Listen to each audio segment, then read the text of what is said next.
¿cómo están? Yo soy Jimena Romero y esto es Sala de Bordado. Últimamente he visto a través de sus comentarios y sus preguntas y pues nada, tengo un montón de bordadoras súper experimentadas, trabajan increíble, su factura es maravillosa, de verdad hay veces en que yo digo, wow, si yo tuviera la oportunidad de bordar junto a estas mujeres, dominaríamos al mundo de bordado, no es cierto. No, pero de verdad, o sea, tengo gente sumamente talentosa y eso me llena de alegría y me honra un montón el ser parte de este talento en medida en que me permitan serlo, ¿no? En sus caminos. Pero también me doy cuenta que tengo un montón de gente que es nueva en esto, que es nueva a nivel, me encanta, pero ¿por dónde agarro la aguja? Y está bien. Porque la realidad es que vemos estas cosas y realmente cuando tenemos una introducción al bordado en particular, vemos nada más bordados espectaculares y maravillosos y lienzos gigantes llenos de colores y de texturas y decimos, wow, yo quiero hacer eso. Pero este primer encuentro con el bordado suele ser este bordado espectacular y maravilloso y en realidad el camino para llegar a él empieza desde esto es una aguja con punta y esto es una aguja sin punta y sirven para cosas completamente diferentes y nadie nos dice eso. Está bien no saberlo porque es muy raro el lugar o el material que nos explica absolutamente desde cero. Entonces, también al final nos vamos construyendo de todas las cosas que aprendemos por aquí, por allá, de la propia experiencia y esto. Y también cuando uno regresa a los básicos, nos damos cuenta, me faltaba un tabique en la base, o me faltaba aquí un poco de cemento, así como, ahora me queda más claro. Entonces decidí hacer este patrón, el molino, para comenzar desde la nada, desde el aire, desde esto es un bordado. Entonces, probablemente ya haya mucha gente que sepa cómo trabajo, que sepa lo que pienso acerca del bordado, pero para toda la gente nueva quisiera hacer este patrón para que les sirva como guía en cuanto a este primer incursionamiento en el mundo de las agujas y sobre todo en mi modo de trabajo, que suele ser un poco diferente al del solo bordar. Así que bienvenidos a este patrón que se llama molino. Pienso en el bordado siempre como en un lugar.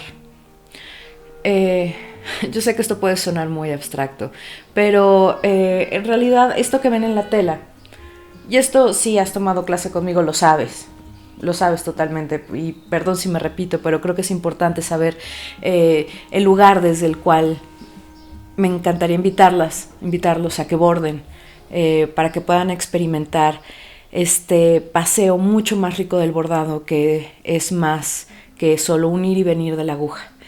Pienso en el bordado como en un lugar sagrado, en un lugar en el cual puede descansar mi mente, en el cual puedo descansar del día a día y de la intensidad con la que a veces me revienta la cabeza. Yo en lo personal soy una persona muy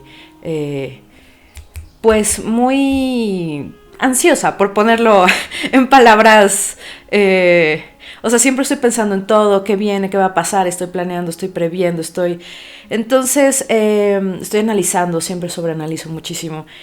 Y cuando comencé a bordar, descubrí en el bordado, más que la técnica, este lugar de paz que me permite estar conmigo misma y que me permite hablar conmigo misma en un idioma en el cual no necesariamente tiene palabras.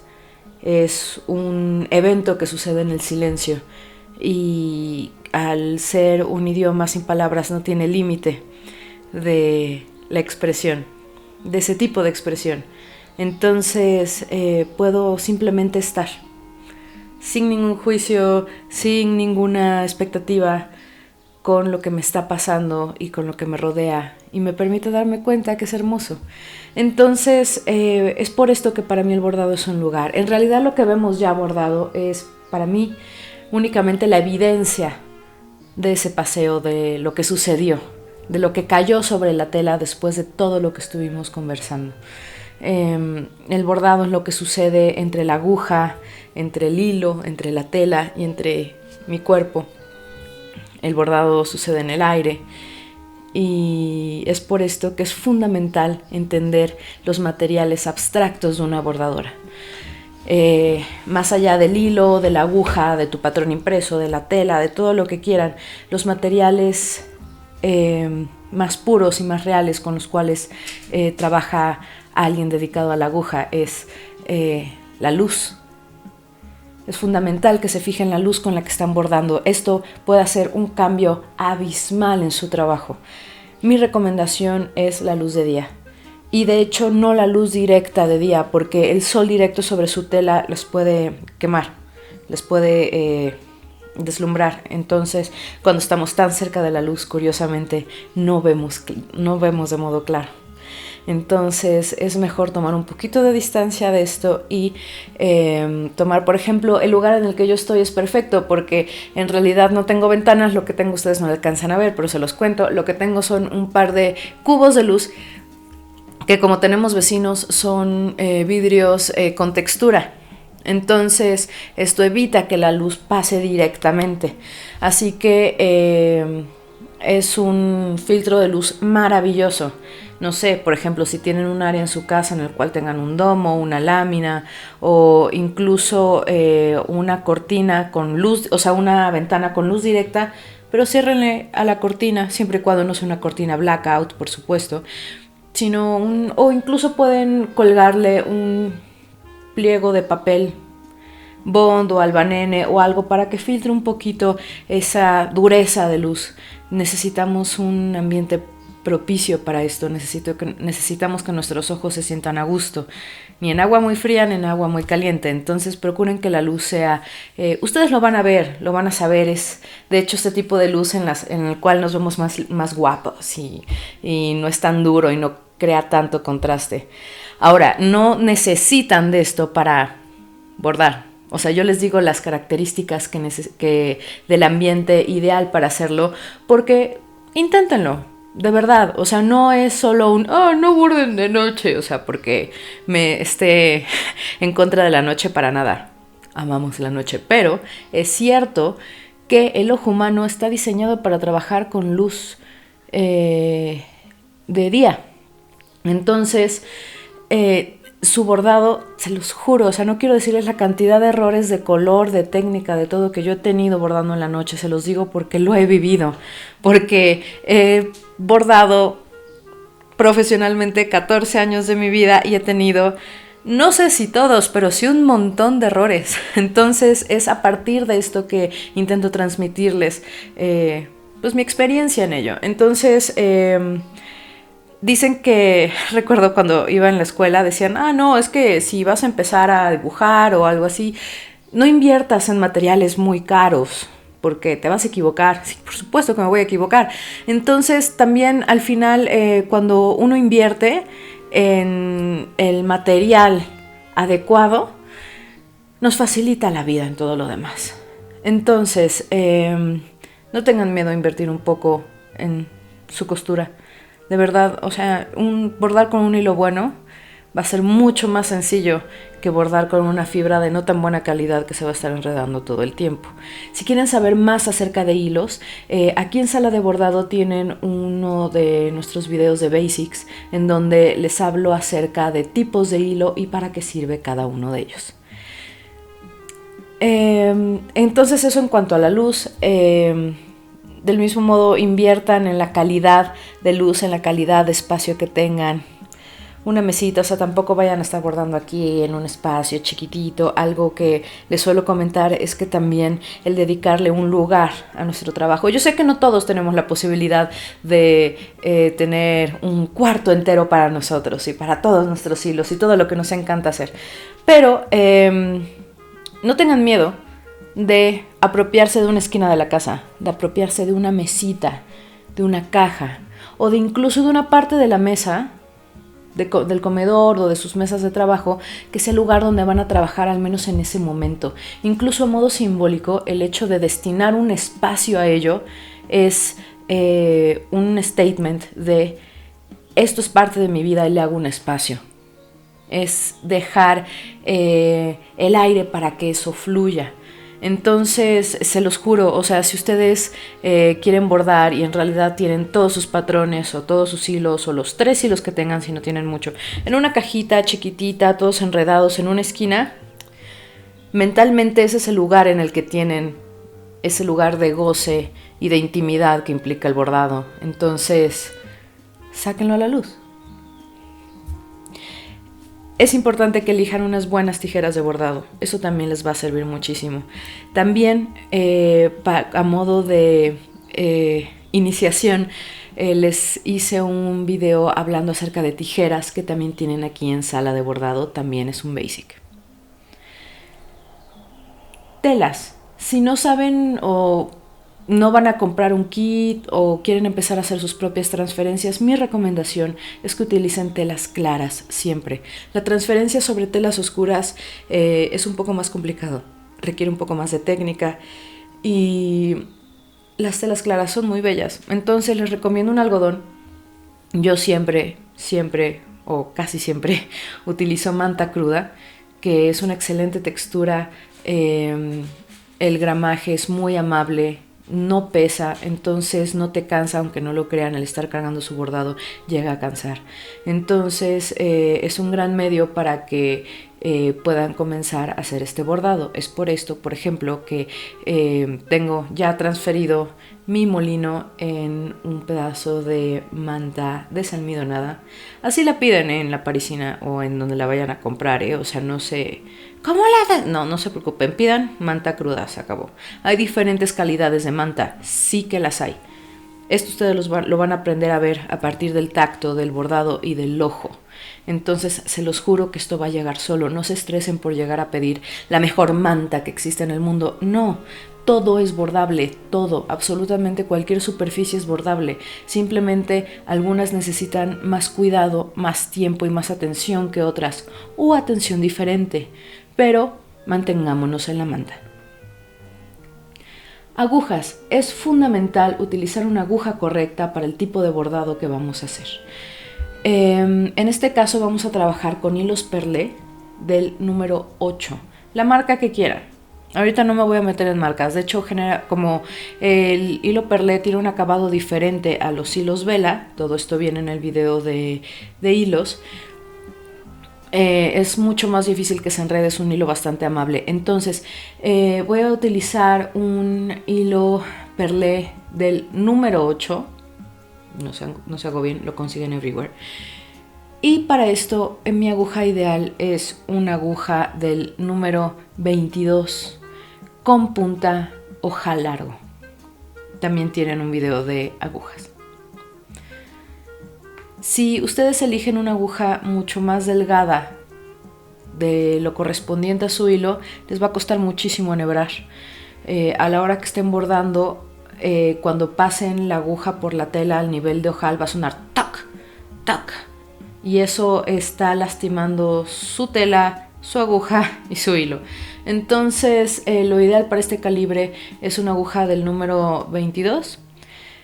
Y depende de si utilizan calibres más altos o más bajos, pueden utilizar agujas más delgadas o más gruesas. Algo que sí mantengan en mente es que entre más alto el calibre de la aguja, va a ser más delgada.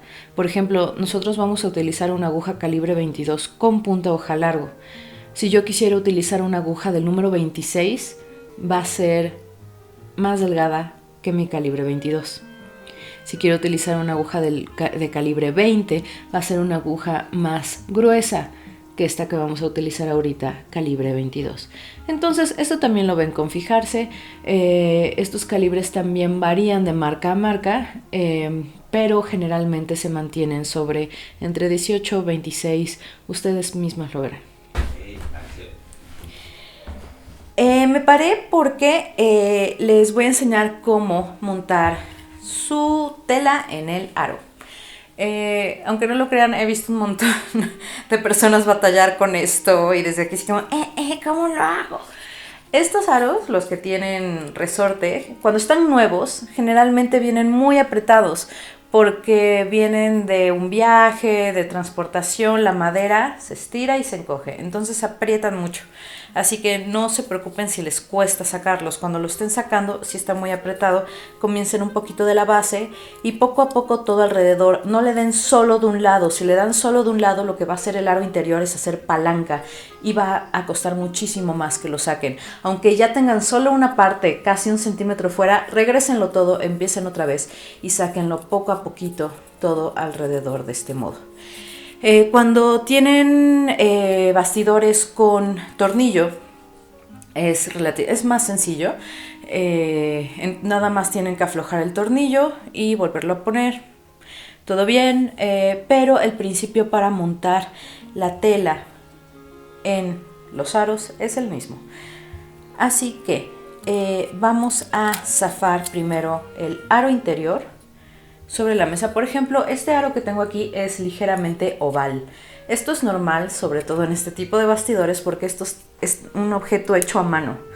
Entonces, de verdad, doblan la madera con vapor. Entonces, es difícil que les quede una forma circular perfecta. Los hay, pero generalmente tienen estas ligeras particularidades que a mí en lo personal me encantan. Me gusta que tengo hasta bastidores en forma de gota y siento que todo esto le da a mis bordados un toque único. Así que atesoro mucho esos bastidores con formas alternativas.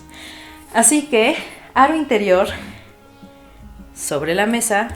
Nuestra tela, aquí ya tengo el patrón de molino transferido con la técnica de grafito que tienen también aquí en Sala de Bordado si quieren revisarla, si no están trabajando con una tela ya impresa. Vamos a poner nuestra tela sobre nuestro aro interior bien centrada y lo que voy a hacer es que recuerden que, como les decía, esto tiene una forma particular. Procuren que si sacan así el aro, cuando ya tengan su tela en medio, busquen esta forma otra vez. No vayan a hacer esto, porque esto nunca va a volver a entrar. Son formas muy diferentes, no es un círculo perfecto. Entonces busquen otra vez la forma original para que embonen bien los dos aros. Así que voy a poner esto aquí y primero que nada la base siempre pienso que este resorte, digamos que es la parte superior. Entonces esto es la base de su aro de bordado. Así que vamos a poner la base primero que nada, y aquí no es una cuestión de no entra. No. Con calma. Aquí es una cuestión nada más de abrir ligeramente el resorte. Aquí, se abre aquí, no se abre a presión ni brincando en él. Primero se embona acá, se abre un poco con la fuerza de los brazos y de las muñecas. Muy poco, tampoco lo quiero estirar muchísimo. Aquí abro ligeramente y bajo un poquito, nada más a que se trabe. Una vez que está así, con el cuerpo, o sea, por eso me paré, porque, o sea, tal vez es un poco, o sea, pero con que lo voy a bajar es con el peso de mi cuerpo, no con ni con la fuerza, o sea, no, estoy utilizando todo. Así que una vez que está esto, bajo este aro, el exterior, y una vez que baja esto, solita se estira la tela y se estira de modo uniforme. Aún así, cuando tienen esto, todavía pueden estirar más la tela a terminar de ubicar su patrón donde quieran que vaya, bajarlo tal vez un poquito jalando la tela. Sobre todo lo que estamos haciendo es estirarlo bien, porque a esto se le llama bastidor o tambor de bordado. Se le llama también tambor porque nuestra tela está lista para bordarse cuando suena. En cuanto suena, quiere decir que está lista para bordar. Una tela floja dentro de su bastidor de bordado no les funciona para nada. Ese bastidor solo les está estorbando. Este bastidor está para estirar la tela. Entre más estirada esté esa tela, va a ser mucho más sencillo el bordado. Entonces, incluso cuando estén trabajando, que se les llegue a aflojar, esto es normal, siempre regresen a revisar a revisar la tensión de su tela y a checar que suene y que está lista para bordarse. Cosas tan básicas como ¿cuánto hilo corto? ¿Qué es una hebra? Una hebra, la medida de una hebra es del esternón, aquí, hasta donde agarren con sus deditos. Estrictamente es a la muñeca, pero no tenemos cómo detenerlo en la muñeca, así que no importa. Aquí, hasta acá. Fíjense cómo lo estoy agarrando entre mis dos dedos, no pasa nada. Del esternón hasta acá. Esto es una hebra completa. ¿Por qué? Porque como hablábamos, el bordado es un ejercicio corporal. Voy a cortar aquí. Entonces, como en este caso vamos a usar una sola hebra, el movimiento natural del bordado es este. Entonces, este tamaño de hilo es lo suficientemente corto para que yo lo pueda manipular, para que este es mi espacio, este es el espacio que yo puedo controlar. Alguien, no sé, yo mido 1,60. Alguien que mida 1,80 va a tener mucho más área de trabajo y de control. Entonces, esto no quiere decir que no pueda compartir hebras con mi amiga Alexis, que es mucho más alta que yo, ¿no? Por supuesto que podemos hacerlo. Les estoy hablando de ideales, como de lo más cómodo, pensando en que voy a bordar sola además y el porqué de las cosas. Entonces es por esto que esta es la medida ideal con la cual puedo bordar lo suficientemente larga para no tener que estar rematando, volviendo a cortar y así, porque al final el estar interrumpiendo el bordado para enhebrar puede llegar a ser un... Entonces, pero lo suficientemente corta para que la pueda controlar. Entre más largo sea su hilo, entre más larga sea su hebra, por ejemplo, si en lugar de esto yo sacara otra, y entonces estoy trabajando con 3, su hilo se va a enredar, se los digo desde ya. Entre más largo sea el hilo, se va a enredar más, se va a lastimar el hilo a nivel de ojal, porque va a pasar más veces por ahí, como si eso se va desgastando. Y lo ideal son hebras cortas, no hebras tan cortas, porque entonces tenemos que estar enhebrando, rematando, y llega un punto en el que así estoy o bordando o enhebrando al infinito. Entonces es por esto que esta medida es la ideal para estos fines. Cuando estén trabajando con un hilo que sea delicado, como una fibra de no tan buena calidad, curiosamente, o un hilo metalizado, si están empezando, no utilicen hilos metalizados, por favor. De verdad, o sea, se ven muy bonitos. Les juro que les voy a preparar un patrón con hilos metalizados, se los prometo. Pero no son sencillos de trabajar. Entonces, bueno, cuando ocupen ese tipo de hilo o algún otro tipo de hilo, como, no sé, hay muchos delicados que se enredan más, que se rompen, utilicen medias hebras. ¿Qué es una media hebra? Misma historia, de donde agarran mis dedos hasta el codo. Esto es media hebra, esto es una hebra completa. Dicho esto, vamos a enhebrar una hebra completa del café de su elección. ¿Cómo enhebrar? Puede ser, de hecho, cuando doy clase, hay veces que mis alumnos, en lo que más se tardan, no es en hacer el punto y en bordar, sino en enhebrar.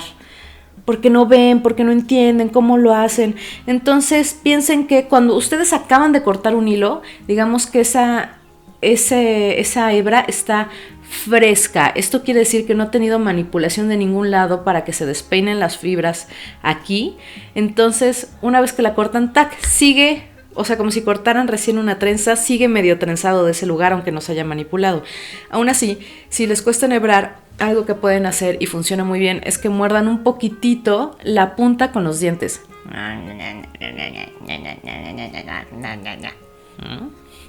Y esto aplana el hilo. Procuren no ponerle saliva, nada más es morderlo, porque el hilo, queridos, no se chupa, el hilo no se chupa. A ver, yo soy la primera en romper todas las reglas, yo me meto el hilo a la boca y tengo las agujas en la boca también y a todo le meto el dedo, pero estrictamente el hilo no se chupa porque puede quedar húmedo dentro de su bordado y esto al final puede causar complicaciones, pero no nos vamos a clavar, otro día les cuento bien por qué. pero lo ideal es que no mojen el hilo. Si se moja un poquito no va a pasar nada, pero ustedes pueden ver que después de morderlo queda ligeramente más plano, entonces a la hora de enhebrar va a ser mucho más sencillo. Así que voy a enhebrar. Siempre que vayan a enhebrar, lo que se mueve es la aguja va al hilo y no el hilo a la aguja. Ustedes no enhebran así, ¡ting! No, ustedes ven su hilo, tienen aquí su aguja y lo que mueven es la aguja al hilo, no el hilo a la aguja. Aguja al hilo, no hilo a la aguja. No tin, sino tan. Y esto va a ser mucho más sencilla su enhebrada. Una vez que tengan el hilo dentro de su aguja, lo que vamos a hacer es juntar las 2 hebras. Tranquilo, todo bien. De todos modos, les estoy haciendo un patrón en donde vamos a hablar perfectamente del trabajo con hebras, para que vean que no es nada difícil y que el resto de los patrones se los puedan llevar así. Entonces, cuando Jimena diga, entonces, chicas, vamos a enhebrar una hebra doble 3/6, no se queden, ¿qué? Sepan perfectamente de qué es lo que estoy hablando y no estoy hablando en chino, mandarín, japonés. Junto las 2 hebras, hago un nudito. Esto tengo un nudito hecho con las 2 hebras. Todo lo que queda después del nudo yo le llamo colita. Esa colita, si se puede enredar, se va a enredar. Así que corto al ras del nudo sin pasarme llevando el nudo. Y después tengo aquí mis 2 hebras amarradas, las abro. Y voy a cortar una de esas 2 hebras junto al nudo. Y listo. Voy a trabajar a una sola hebra, de este modo, y el nudo que me quedó hasta abajo es un nudo que hice con 2 hebras, aunque vaya a trabajar solo con una. Esto me da, digamos que un doble de seguridad. Y con esto estoy lista para empezar a bordar. Bueno, aquí ya tengo mi tela lista, perfecta y estirada para bordar, y voy a comenzar por la puerta. Voy a salir aquí en la base,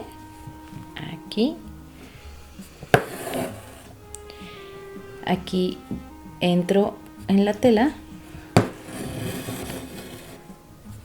dejo espacio para el siguiente bloque. Este primer puntito que hice, esto es un bloque, dejo espacio para el siguiente bloque y vuelvo a entrar a la tela. En el último punto, esto es importantísimo en este punto para que se vea bien, utilicen el mismo hoyito que utilizaron aquí donde se terminó, exactamente el mismo utilicen. Esto es lo que va a ser una línea continua. Dejo espacio para el siguiente bloque y justo en el puntito donde terminó el anterior, en ningún otro lado. Dejo espacio para el que sigue, voy a dejar un poquito menos, aquí, justo aquí, no es ni un hilito arriba ni un hilito abajo, justo en el mismo. Yo sé que estos 2 bloques son ligeramente más pequeños que los que hice inicialmente, pero esto es para que me cupieran exactos aquí en la base de la puerta. Y sí, claro, pueden alterar el punto a lo que ustedes quieran. Si lo hacen muy muy largo, les va a quedar una línea poco uniforme, pero inténtenlo, vayan viendo cómo les funciona. El chiste también de este patrón es eso, que vayan sacando la medida de su propio patrón.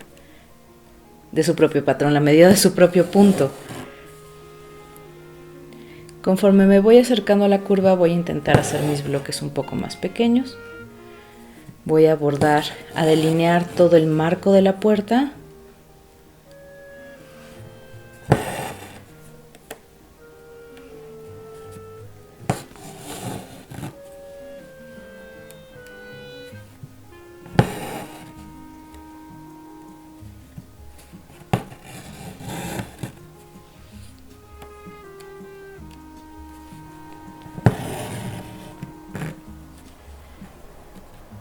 Justo donde terminó el anterior, aquí, ahí.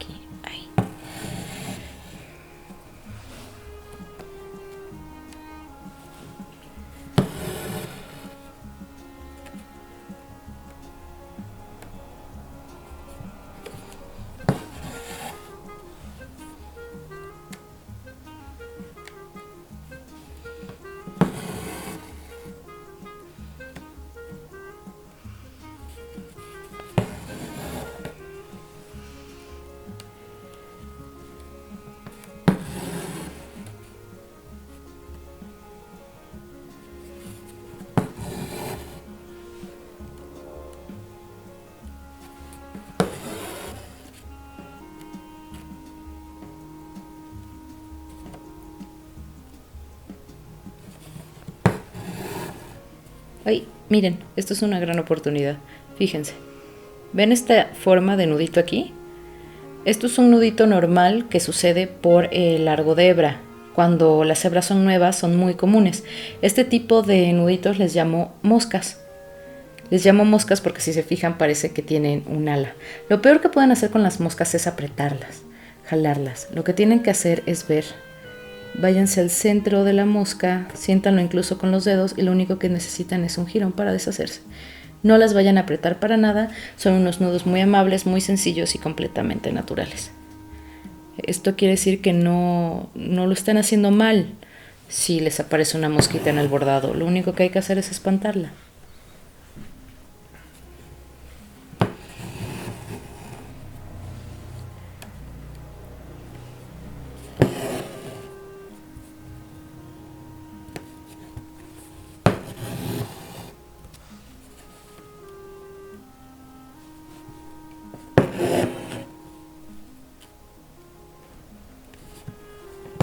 Siempre enseño el punto bloque al final, cuando doy clase de bordado básico, cuando les enseño puntos lineales, les enseño bloque, paso atrás y cadena cerrada.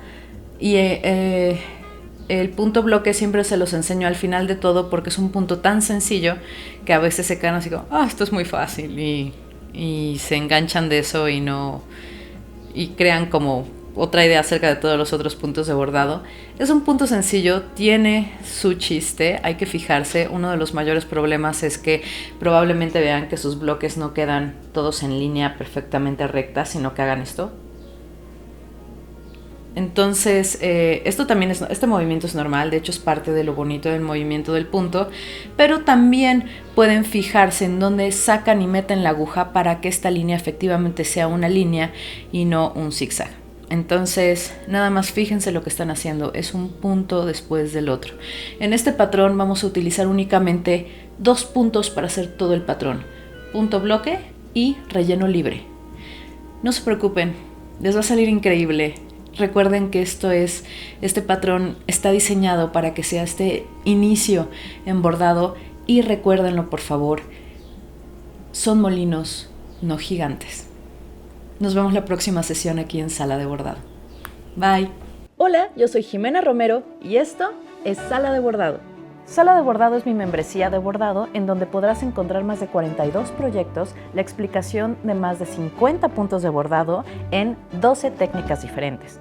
Tendrás acceso al grupo de Telegram en donde estarás en contacto directamente conmigo y con todas las otras suscriptoras en donde compartimos avances, procesos, compañía y dudas y respuestas.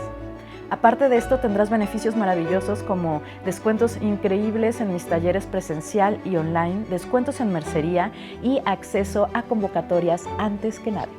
Ven y forma parte de Sala de Bordado para que seas parte de la comunidad más grande y amorosa de bordadoras en habla hispana y sigamos haciendo historia punto a punto.